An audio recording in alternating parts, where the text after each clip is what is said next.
बात महाराष्ट्र चुनाव की कर लेते हैं। देखिए, महाराष्ट्र के चुनावी समर में सियासती पारा लगातार बढ़ रहा है और इसी को लेकर अब आपको यह भी बता देते हैं कि मुस्लिम धर्मगुरु मौलाना सज्जाद नोमानी के एक बयान ने राजनीति में उफान खड़ा कर दिया है। इससे जुड़ी एक बड़ी जानकारी यह है कि उलेमाओं के समर्थन पत्र पर सज्जाद नोमानी ने बयान दिया है, एमवीए के 269 उम्मीदवारों का समर्थन करेंगे। 117 मराठा, ओबीसी और 23 मुस्लिम उम्मीदवारों को समर्थन देने का फैसला। मुस्लिम धर्मगुरु है मौलाना सज्जाद नोमानी और उन्हीं की तरफ से यह कहा गया है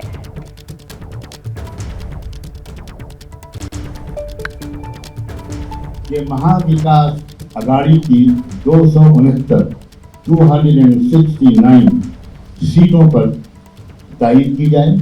महाविकास आघाड़ी के अलावा हमने चंद सीटों पर दूसरी पार्टियों के कैंडिडेट्स की भी तायीद करने का फैसला किया है। 169 मराठा और ओबीसी कैंडिडेट्स के नुमाइंदों की तायीद हम कर रहे हैं।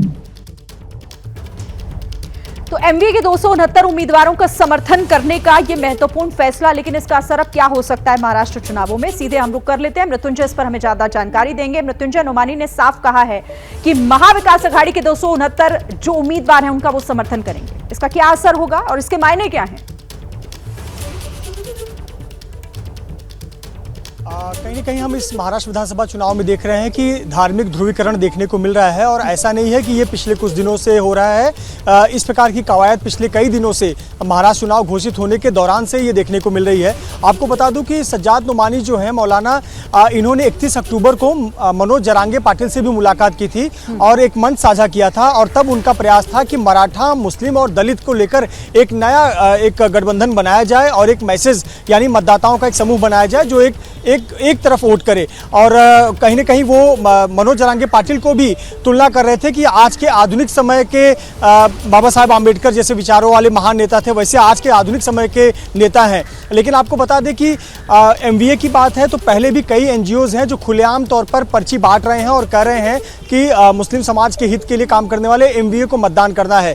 पिछले दिनों मौलानाओं के एक समूह का एक लेटर भी सामने आया था, हालांकि इसे बाद में करार दिया गया कि लेटर फर्जी है। अब मौलाना जो का ये नोमानी का एक जो बयान आया है, खुलेआम उन्होंने महाराष्ट्र विकास आघाड़ी के उम्मीदवारों के समर्थन जाहिर किया। इसमें ज्यादातर मराठा समाज के, ओबीसी समाज के, पिछड़े समाज के और 24 मुस्लिम उम्मीदवारों के समर्थन की घोषणा की है। यानी कुल मिलाकर एक ही मैसेज है कि जहां बीजेपी या उनके गठबंधन के सहयोगी हैं उसके विपरीत जो उन्हें मजबूती से टक्कर दे रहा है उसे मुस्लिम समाज मतदान करे। हालांकि ये मौलाना ने स्पष्ट नहीं किया कि ये पर्सनल कैपेसिटी पे उन्होंने ऐलान किया है या पूरे ऑल इंडिया उलेमा बोर्ड की तरफ से उन्होंने ऐलान किया है। इस पर उन्हें स्पष्टीकरण नहीं दिया है।